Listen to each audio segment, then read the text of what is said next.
E aí, pessoal, tudo certo? Sejam muito bem-vindos. Hoje a gente vai mergulhar de cabeça nos fundamentos de redes de computadores. Vamos começar lá de cima, com a visão geral da arquitetura, e vamos descer até chegar no nível dos bits, dos sinais elétricos que fazem tudo acontecer.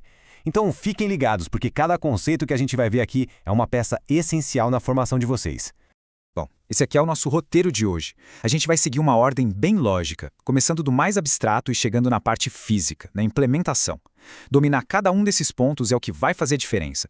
Vamos começar então pela espinha dorsal de qualquer rede, a arquitetura dela. Seção 1.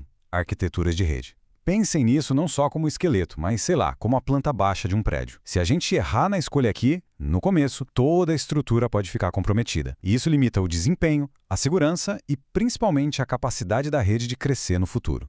Beleza, mas vamos direto ao ponto. O que é, afinal, essa tal de arquitetura de rede?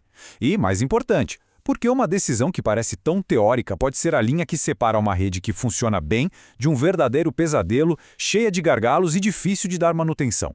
Vamos investigar os dois modelos principais. Bom, o primeiro modelo, que é o mais clássico, o que a gente mais vê por aí no mundo corporativo, é o cliente-servidor. A analogia da biblioteca é ótima. O servidor é a fonte central de tudo, dos recursos, da informação. É só pensar num servidor web que entrega uma página para o seu navegador ou num servidor de arquivos de uma empresa. A lógica é toda centralizada, o que, claro, facilita muito o gerenciamento e a segurança. Agora vamos para o outro extremo, o modelo ponto a ponto, ou P2P. Aqui a história é diferente. Não existe um chefe na rede, não tem um servidor central. Cada máquina, cada nó é autônomo. Ele atua como cliente e servidor ao mesmo tempo. O exemplo que todo mundo conhece é o BitTorrent, para compartilhar arquivos. Mas pensem também em tecnologias como blockchain. A grande força desse modelo é a resiliência. Se uma máquina cai, a rede continua funcionando. Então, o que esse slide mostra para a gente é, na verdade, uma escolha, um trade-off fundamental. De um lado, cliente-servidor. Você ganha controle, organização e segurança centralizados, mas tem um único ponto de falha e um potencial gargalo ali no servidor. Do outro lado, P2P. Você tem uma rede robusta, resiliente, que escala bem, mas o gerenciamento e a segurança ficam bem mais complexos. A escolha certa vai depender totalmente do que você precisa fazer. Certo, então a gente já entendeu a arquitetura. Mas e aí? Seja no modelo cliente-servidor ou P2P, como é que a gente garante que um equipamento de uma marca consiga conversar com um de outra, como um computador com o macOS se comunica com o que usa Windows? Precisa existir uma língua em comum, um conjunto de regras. É exatamente aqui que entra o modelo OSI. Pensa bem, para essa comunicação toda funcionar em escala global, a gente precisa de um padrão. E esse padrão é um modelo OSI, ou Open Systems Interconnection. Agora, atenção num ponto crucial. O OSI é um modelo de referência. Ele é um conceito, um mapa, e não um protocolo que a gente instala.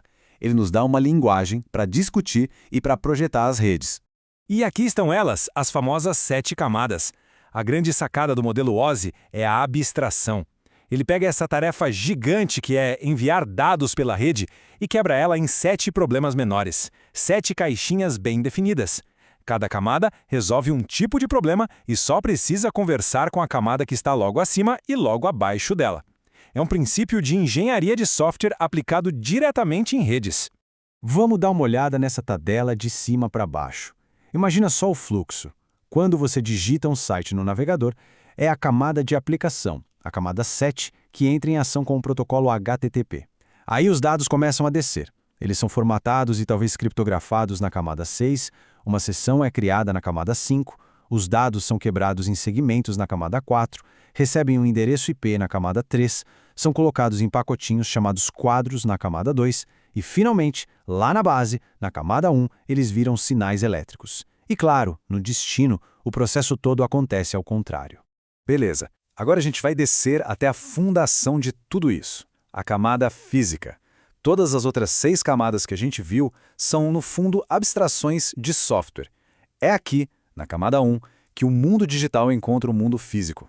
É aqui que os bits, aqueles uns e zeros, se transformam de verdade em algo físico, que a gente pode medir. Mas o que exatamente a camada física define na prática?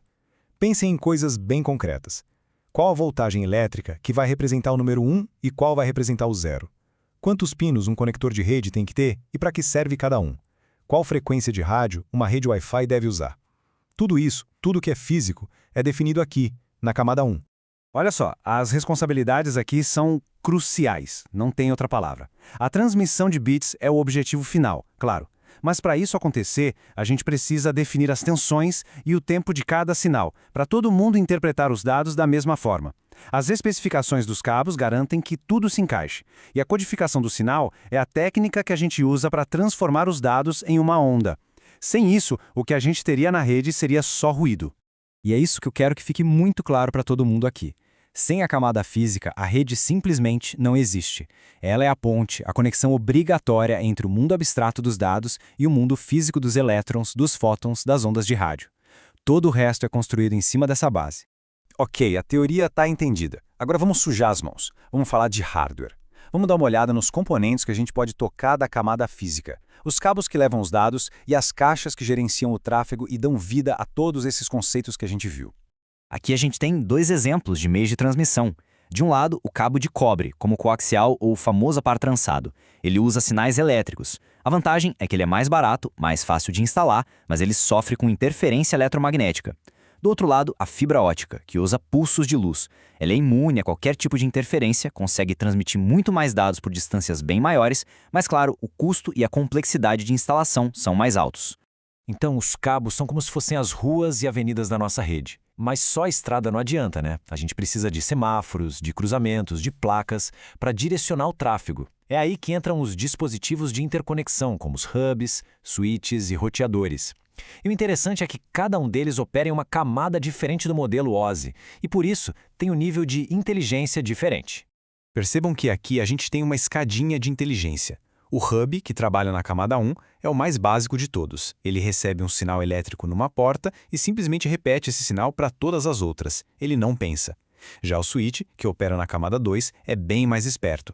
Ele olha o endereço físico de destino, o endereço MAC, e envia o pacote de dados só para a porta correta. E no topo, a gente tem o roteador, um dispositivo de camada 3. Ele é o mais inteligente porque consegue conectar redes diferentes e toma decisões de rota com base no endereço lógico, o IP, para encontrar o melhor caminho para os dados. Essa frase aqui resume tudo de forma perfeita. Pensa assim, os switches constroem a sua rede local, a sua LAN. Eles criam a vizinhança. Já os roteadores são os portões dessa vizinhança para o mundo lá fora. Eles conectam a sua rede local com outras redes, ou com a internet. Certo, a gente já entendeu as peças do Lego. Agora vem a pergunta que vale $1 milhão para qualquer profissional de redes. Como é que a gente junta tudo isso? Como se projeta uma rede que seja eficiente, segura e que consiga crescer para um cenário específico? Bom, o processo de projetar uma rede se resume a analisar alguns pontos-chave. Primeiro, o tamanho. É uma rede para um escritório pequeno ou para uma empresa multinacional? Isso já muda completamente os equipamentos. Segundo, o orçamento. Nem preciso dizer que o custo de equipamentos corporativos é bem diferente dos de uso doméstico. E terceiro, talvez o mais importante, as necessidades. Qual o nível de segurança que a gente precisa? A rede pode parar ou precisa de redundância? Quais são as aplicações mais importantes e quanta banda elas consomem? E para fechar, fica aqui a lição mais importante de todas. Um bom técnico de redes é aquele que resolve o problema de hoje. Um excelente engenheiro de redes é aquele que projeta uma solução que já antecipa os problemas de amanhã. Pensar em escalabilidade não é um luxo, é uma obrigação. Então, ao projetar, perguntem sempre: e quando o número de usuários dobrar? E quando precisarmos de uma aplicação nova que consome muita banda? Planejar para o futuro é o que separa de verdade o amador do profissional. Obrigado.